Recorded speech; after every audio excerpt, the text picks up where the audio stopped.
In this video, I will show you how to download and install apps on LG Smart TV.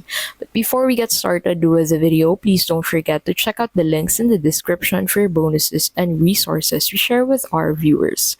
So to get started, go ahead and press the home button on the TV remote to enter the home menu. So select apps from the home menu options at the bottom.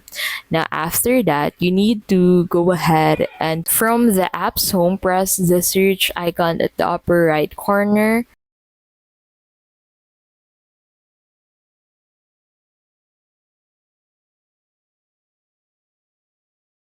Enter the desired app name in the search bar and press the search button.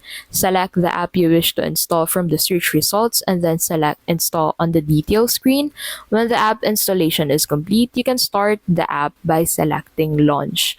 And that is how you can basically download and install apps on LG Smart TV. If this video was helpful, please don't forget to give this video a like, subscribe to the channel, and don't forget to check out the links in the description for bonuses and resources we share with our viewers.